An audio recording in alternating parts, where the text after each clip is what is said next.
하나님 말씀은 히브리서 11장 6절 말씀입니다. 1절에서 6절 말씀입니다. 히브리서 11장 1절에서 6절 말씀입니다. 히브리서 11장 1절에서 6절, 우리 같이 함께 1절부터 6절까지 함께 우리 합독하겠습니다. 믿음은 바라는 것들의 실상이요 보이지 않는 것들의 증거니 선진들이 이로써 증거를 얻었느니라. 믿음으로 모든 세계가 하나님의 말씀으로 지어진 줄을 우리가 아나니 보이는 것은 나타난 것으로 말미암아 된 것이 아니니라.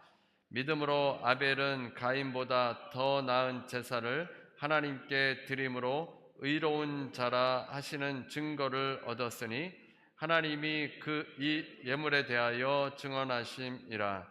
그가 죽었으나 그 믿음으로써 지금도 말하느니라. 믿음으로 에녹은 죽음을 보지 않고 옮겨졌으니 하나님이 그를 옮기심으로 다시 보이지 아니하였느니라.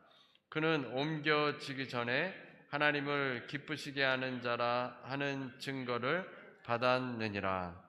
믿음이 없이는 하나님을 기쁘시게 하지 못하나니 하나님께 나아가는 자는 반드시 그가 계신 것과 또한 그가 자기를 찾는 자들에게 상 주시는 이심을 믿어야 할지니라. 아멘. 오늘은 믿음이 없이는 이라는 제목의 말씀으로 함께 은혜를 나누겠습니다. 우리가 성숙자반의 내용을 예전에 한번 함께 나눈 적이 있는데, 그 성숙자반이라는 책에서 인상적인 것이 믿음에 대한 정의였습니다. 우리가 다 예수님을 믿는 사람들인데 성경에는 믿음에도 차이가 있음을 말하고 있습니다. 그래서 주님께서 때때로 믿음이 적은 자들아라고 부르셨고, 어떤 여인에게는 내 믿음이 크도다, 내 소원대로 되리라, 이렇게 말씀해 주셨습니다. 하나님을 믿는다고 하면서도 내일 무엇을 먹을까, 무엇을 입을까 걱정하며 염려하는 자들에게는 믿음이 적은 자들아, 이렇게 말씀하셨고, 자식의 문제를 놓고 주님 앞에 간구하는 여인에게는 내 믿음이 크도다 하셨습니다. 그래서 주님께서 보실 때 믿음이 큰 자도 있고 믿음이 적은 자도 있고 연약한 자도 있고 건전한 자도 있고 파선에 이르는 믿음도 있고 죽은 믿음도 있습니다. 믿음이란 무엇입니까? 믿음이란 무엇인가? 한 단어로 정의하기는 쉽지 않습니다. 그래서 성숙자반이라는 책에서는 믿음은 하나님에 대한 알미, 자신의 삶으로 연결되는 전 과정을 포함하는 용어이다. 그러니까 어떤 단순하게 얘기할 수 있는 것이 아니라 전 과정을 다 믿음이라고 한다는 겁니다. 그러니까 신앙생활에 믿음이 항상 있어야 하는데 우리의 모든 신앙생활을 포함하고 있고, 이 믿음이 없다면 신앙생활이라는 것이 존재할 수가 없습니다. 그래서 이 믿음을 이제 우리가 추상적으로만 아는 것이 아니라 삶에도 적용하려면 이 믿음에 대한 정의를 여러 가지를 갖고 있으면 우리의 삶에 적용할 수 있습니다. 그래서 그 책에서 믿음을 신실로 바꾸는 부분이 있습니다. 천지를 창조하신 하나님에 의해서 다루어지는 인생은 신실한 믿음의 사람이 될 수밖에 없다는 겁니다. 그래서 믿음을 가리키는 헬라어 단어도 신실이라는 뜻이 많이 쓰였기 때문에 성경을 읽다가 믿음 대신에 신실이라고 읽어도 이 믿음이 의미하는 바를 우리가 더 구체적으로 알 수 있게 되고 뜻을 더 깊게 알 수 있게 된다는 것입니다. 그 대표적인 예가 마태복음 21장 22절입니다. 너희가 기도할 때 무엇이든지 믿고 구하는 것은 다 받으리라 하시니라. 그래서 여기서 믿고, 믿음이라는 게 나오는데 이 믿음에 대해서 신실로 바꿔보는 겁니다. 그러면 이렇게 됩니다. 내가 신실해지고 구하는 것은 다 받게 된다. 하나님을 믿으면서 신실하게 살아가는 하나님의 성도의 기도는 다 받게 된다는 것입니다. 신실한 자는 자기가 욕망하는 것, 거짓된 것, 부정한 것을 하나님께 구하지 않게 됩니다. 신실한 자라면 참된 것을 구하게 되고 옳은 것을 구하게 되고 하나님께서 원하시는 하나님의 나라를 위한 구하는 기도가 되어집니다. 그래서 그 기도가 다 응답이 되어진다는 것입니다. 헛된 욕망으로 구하는 것은 하나님께서 주시지 않으십니다. 헛수고만 하는 것입니다. 그래서 우리가 신실하게 살아가야 하는데 그 신실함이 믿음이라는 겁니다. 그래서 우리는 보통 교회에 오래 다니고 또 중직자가 되고 하면 저 사람 믿음이 좋은 분이야 이렇게 이야기를 하는데, 실제적으로 성경적으로 믿음이 좋다는 것은 저 사람 참 신실해졌어 하면은 믿음이 좋은 사람이라는 겁니다. 예수님 믿기 전에는 그냥 자기 뜻대로 살다가 예수님을 믿은 다음에 정말 신실하게 살아간다면 그 사람이 믿음이 좋은 사람이라는 것입니다. 이 성숙자반 책에서는 믿음을 약속 어음에 비유했습니다. 하나님을 믿는 우리는 하나님께 즉시 응답받는 캐시와 같은 그런 응답을 좋아합니다. 즉시 하나님 응답해 주세요 이렇게 하는데, 하나님께서는 우리에게 약속 어음을 주신다는 겁니다. 약속 어음은 특정 금액을 특정 날짜에 갚겠다는 법적 효력이 있는 서면 약속입니다. 그래서 비즈니스를 여러분이 하는데 누군가 캐시를 가져오면 그 사람이 어떤 사람이든지 간에 물건을 내줍니다. 기본 거래입니다. 직접 캐시를 들고 와서 달라고 하는데 너는 인격이 모자라서 안 된다, 너는 믿을 수 없다 이렇게 할 사람이 없습니다. 그냥 캐시를 주면 그것을 받고 이 사람에게 물건을 내주는 겁니다. 하지만 누군가가 와서 약속 어음을 놓고 이 물건을 파세요 라고 하면 그 사람이 어떤 사람인지를 따져보아야 합니다.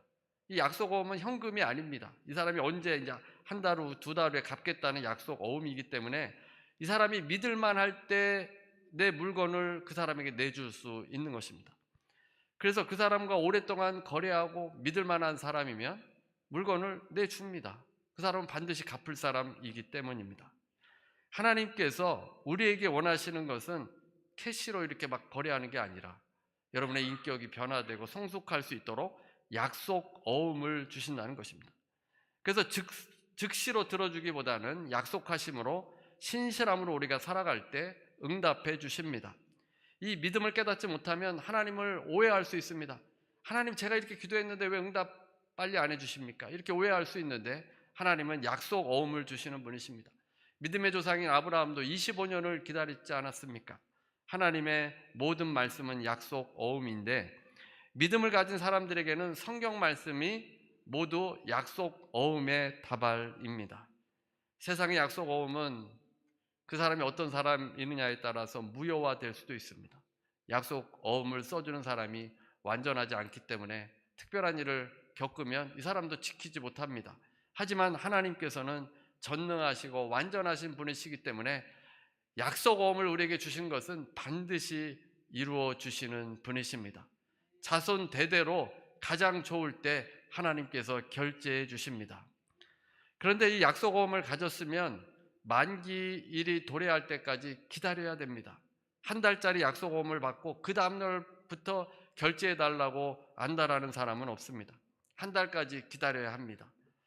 하나님의 약속 어음도 하나님의 때, 하나님이 정하신 때가 있기 때문에 우리가 기다리는데 그저 기다릴 것이 아니라 신실함으로 그 말씀으로 기다리면 하나님께서 응답을 해 주시는 것입니다. 그런데 우리가 이 신실함으로 변화되고 깨어지기 위해서 현실 가운데 하나님께서 우리에게 짐을 주십니다. 시편 66편 11절입니다. 우리를 끌어 그물에 걸리게 하시며 어려운 짐을 우리 허리에 메어 두셨으며, 주님께서 우리를 그물에 걸리게 하신다는 겁니다. 그물은 큰 고기를 잡아둡니다. 아주 작은 물고기들은 그물을 자유롭게 왕래합니다. 큰 물고기는 그물에 걸리고 작은 것들은 자유롭게 다닐 수 있습니다. 하나님께서 우리를 그물에 가두시는데 그 그물에서 빠져나오기 위해서는 스스로 작아져야만 합니다. 우리에게 부풀어 있던 욕망과 허망한 이기심, 증오심을 다 빼내야 그 그물에서 나갈 수 있습니다. 또 우리에게 어려운 짐을 허리에 두셨습니다. 이 짐이 없는 사람이 이 세상에 있겠습니까? 모두에게 이 어려운 짐을 두셨는데 하나님의 사람으로 빚어가시기 위해서 이 짐을, 각자의 짐을 우리에게 주신 것입니다. 중력이 있어야 우리가 이렇게 앉아 있고 걸어 다닐 수 있지 않습니까? 중력이 없으면 이렇게 앉아 있을 수 없습니다. 중력을 지구에 주신 것처럼 우리에게 짐을 주셔서 신실함 가운데 살아가게 만드셨고, 그렇게 빚어갈 때 믿음이 있는 사람으로 성장하고 주님께서 때가 되면 응답해 주십니다. 오늘 말씀 히브리서는 예수 그리스도의 우월성에 대해서 이전까지 말씀해 주시다가 새 언약과 옛 언약을 비교하면서 옛 언약보다 새 언약이 더 낫고 탁월하고 월등하다는 것을 말씀해 주었습니다. 이제는 히브리서의 후반부인데 실제적으로 적용하면서 믿음의 삶을 살 것을 교훈해 주고 있습니다. 처음 시작하면서 믿음이란 무엇인가로 정의합니다. 그리고 그 증거로 아벨과 노아와 믿음의 선진들을 나열하고 있습니다. 그래서 히브리서를 보통 믿음장이라고 합니다. 믿음 있는 사람들을 다 전시해 놓았기 때문에 믿음장, 또는 믿음의 영웅의 전시장 이런 말도 씁니다. 그래서 11장에는 믿음이 있는 사람들 쭉 나열해 놓았는데 아름다운 행적들을 기록했습니다. 그래서 믿음이란 무엇인지를 확실히 이해하고 또 광범위하게 우리가 또 구체적으로 이해해야 합니다. 그래서 믿는다라고 할 때 입술로만 믿습니다 하고 아무런 행동도 하지 않으면 죽은 믿음입니다. 나는 예수님 믿습니다 라고 하지만 실제로는 전혀 예수님을 따르지 않는 삶을 사는 사람들도 있습니다.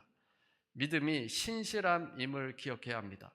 유럽의 젊은이들에게 종교가 무엇이냐고 물으면 대다수가 크리스찬이라고 말합니다. 하지만 기도 한 번 하지 않고 주일에는 예배도 드리지 않습니다. 그러면서 자신은 예수님을 믿는다라고 말합니다.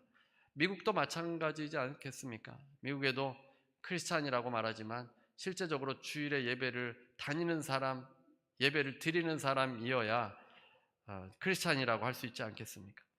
우리도 예전에 과거에 종교가 무엇입니까? 라고 할 때 종교가 없으면 그냥 불교요 이렇게 이야기하는 경우도 있었습니다.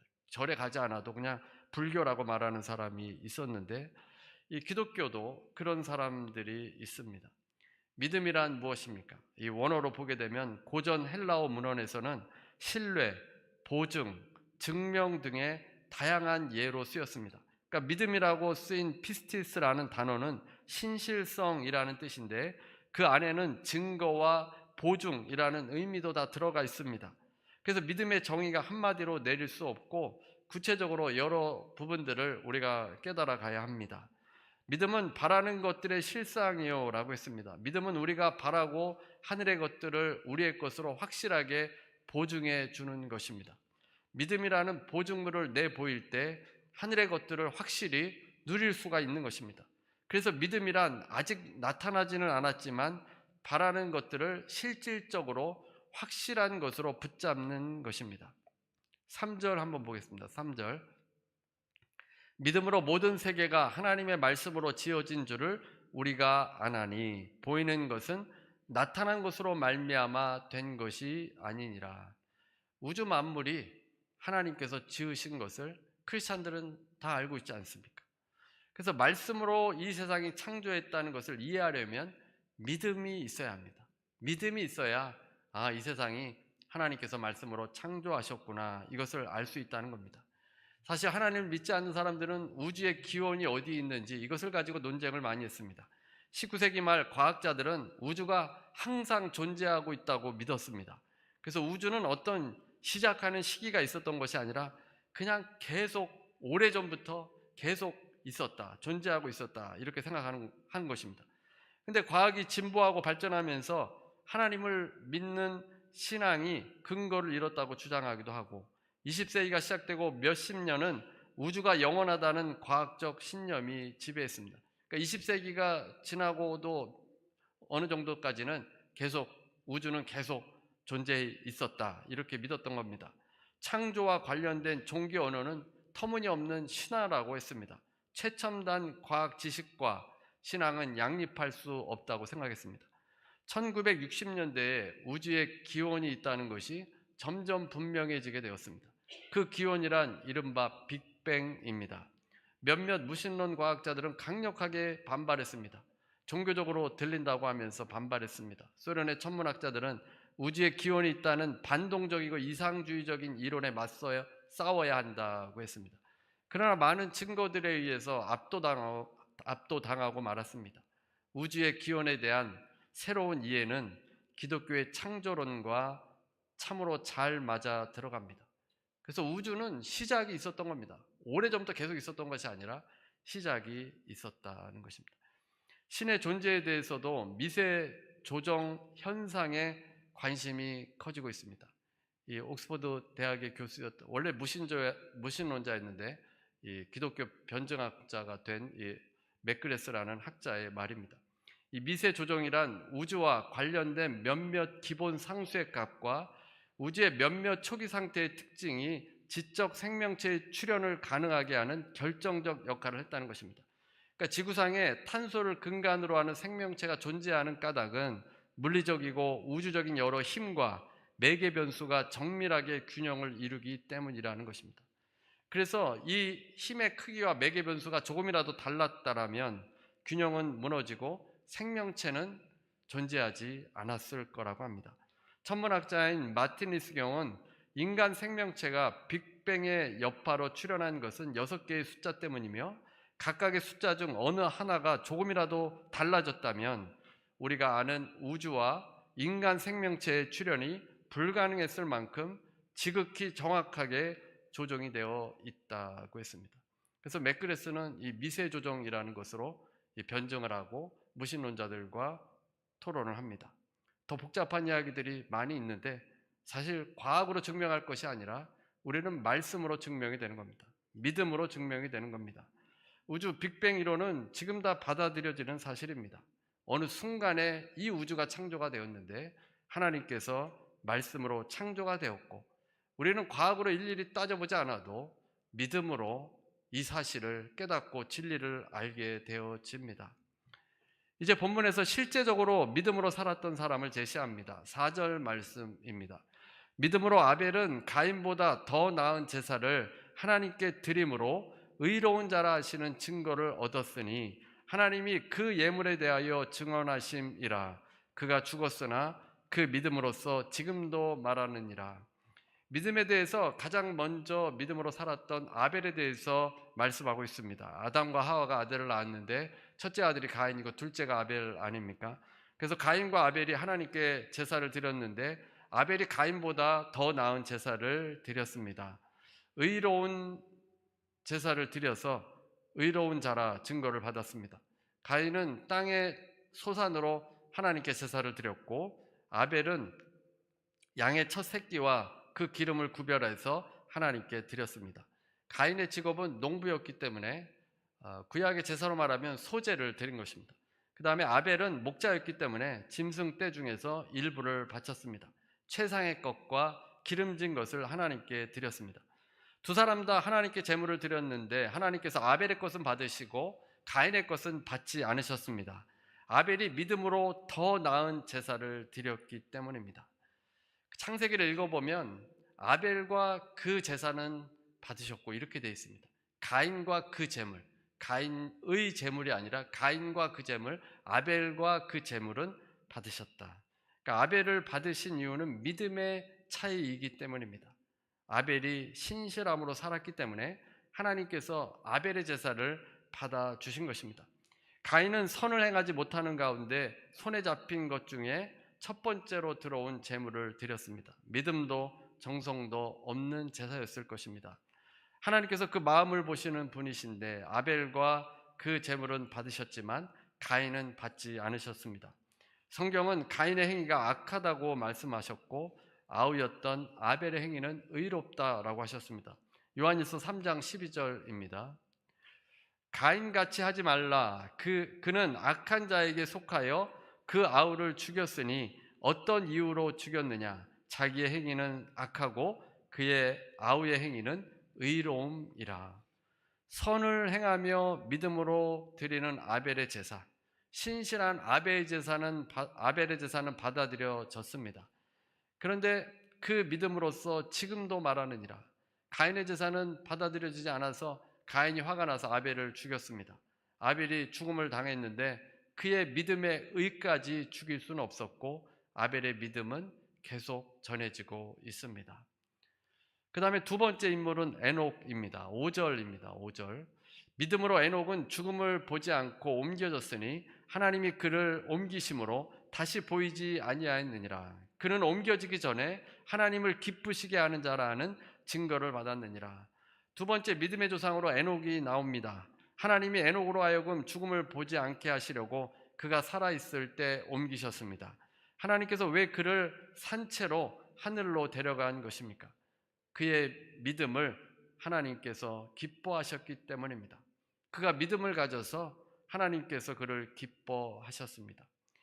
이 사실 그 에녹의 아들이 무드셀라였고, 무드셀라라는 이름의 뜻이 그가 죽으면 심판이 온다라는 것입니다. 그래서 무드셀라가 실제로 죽었을 때 노아의 홍수가 다가오게 됩니다.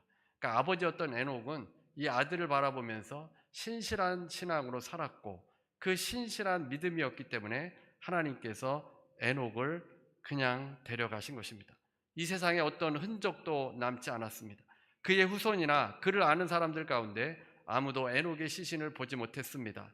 들려 올라가는 중에 신비스러운 변화를 체험했을 겁니다. 예수님께서 다시 오실 때 우리 성도들 역시 호련히 변화하는 일을 겪게 될 것입니다. 그래서 아벨과 에녹을 통해서 믿음의 핵심이 무엇인지를 6절에 설명합니다. 6절 말씀입니다. 믿음이 없이는 하나님을 기쁘시게 하지 못하나니 하나님께 나아가는 자는 반드시 그가 계신 것과 또한 그가 자기를 찾는 자들에게 상 주시는 이심을 믿어야 할지니라. 믿음이 없이는 하나님을 기쁘시게 하지 못합니다. 신실한 믿음으로 하나님께 나아갈 때 주님께서 상 주시는 이심을 믿고 나아가라는 말씀입니다. 히브리서 기자가 이렇게 말씀하는 것은 그동안에 설명하는 것이 다 포함되어 있습니다. 하나님께서 예수 그리스도를 통해서 우리에게 영원한 생명을 주셨고 그 구원과 안식을 기대하며 하나님께 나아가는 것을 말합니다. 다른 무엇보다 하나님을 신뢰하는 것입니다. 신실하게 주님을 붙들고 나아가는 자들에게 하나님께서 은혜를 내려 주십니다. 하나님을 찾는 자들에게 상을 주시는 분이십니다. 약속을 주셨는데 그것을 붙들고 있으니까 주님께서 결제해 주시고 상을 베풀어 주십니다. 그래서 기대하며 하나님께 나아가야 합니다. 이번 주 생명의 삶 큐티에서 기생 라합의 믿음이 나옵니다. 여호수아가 2명의 정탐꾼을 여리고로 보냈습니다. 그것에 가서 상황을 살피도록 한 것입니다.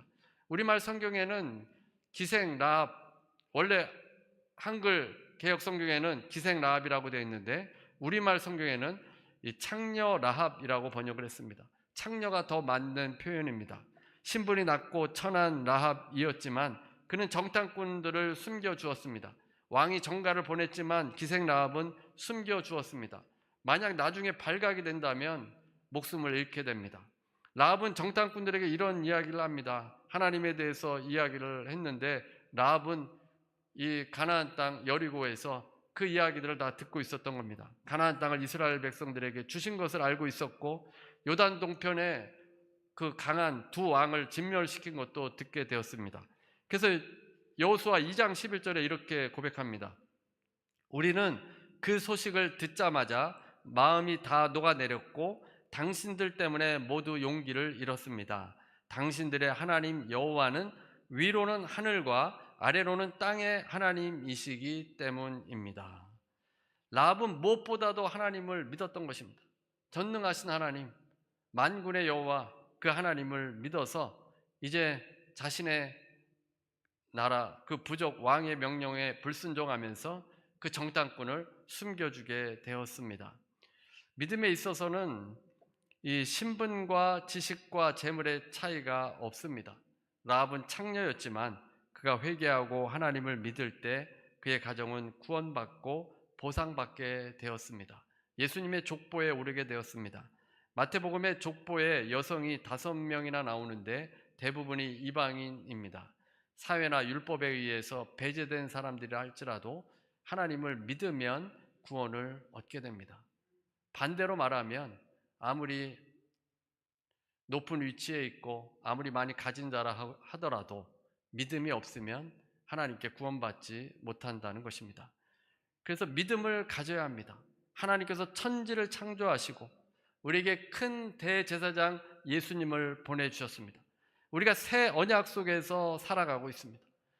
약속 어음을 우리가 이 다발을 성경 말씀 우리가 갖고 있는 것이고 예수님 안에서 예가 됩니다. 예수님 안에서 예스가 된다는 것입니다. 예수님 안에서 다 성취될 약속 어음들입니다. 그래서 그 결제가 이루어지기까지 우리가 살아야 하는 것은 신실한 믿음입니다. 믿음을 갖고 신실하게 살아가면 주님께서 여러분에게 큰 상을 내려주실 것입니다. 오직 신실한 믿음으로 감사하며 주님께 나아가는 여러분 모두가 되시기를 주님의 이름으로 축원합니다.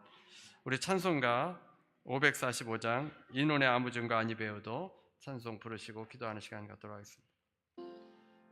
은혜로우신 하나님 감사합니다. 우리를 많은 사람들 중에 택하여 주시고 주의 백성 삼아 주셨습니다. 아버지 우리에게 믿음을 주셨고 아버지 이제는 우리가 이 믿음으로 담대히 주님께 나아가며 아버지 주님을 의지하며 아버지 주님께서 약속 어음으로 아버지 하나님 말씀 주셨사오니 그 말씀만 붙들고 살아가게 해주셔서 주님 계신 것과 주님께서 상 주시는 이심을 믿고 나아가오니 아버지께서 이 상을 베풀어 주시고 아버지 놀라운 기도응답 되게 해주셔서 주님 살아 역사하시는 그 주님 안에서 기쁨으로 체험받을 수 있도록 도와주옵소서. 아버지 지체들 여전히 인생에 짐이 있어서 어렵고 힘든 가운데 있습니다. 또 병에 짐이 있어서 육신이 불편한 지체들도 있습니다. 아버지께서 만져주시고 회복되게 해주옵시고 치료하여 주옵소서. 예수 이름으로 명하노니 병만은 떠나갈지어다. 심장은 예수 이름 명하노니 강건하게 될지어다. 예수 이름 명하노니 눈은 고침받을지어다. 고혈압 당뇨 예수 이름 명하노니 떠나갈지어다. 아버지 우리가 늘 영육간에 강건하게 해주시고 아버지 신실한 믿음으로 변화되며 살아가도록 인도하여 주셔서 아버지 모든 기도가 응답받으며 아버지 주님의 그 삶 가운데 역동적인 신앙생활하며 나아갈 수 있도록 주여 도와주시옵소서. 지금은 우리 주 예수 그리스도의 무한하신 은혜와 아버지 하나님의 극진하신 사랑과 보혜사 성령님의 교통하시고 내주하시고 충만케 하심이 오늘 함께 예배드리는 모든 성도들 위해 개인 가정 일터 위에 신실한 믿음으로 나아가는 모든 성도들 위해 지금부터 영원토록 함께 있을지어다.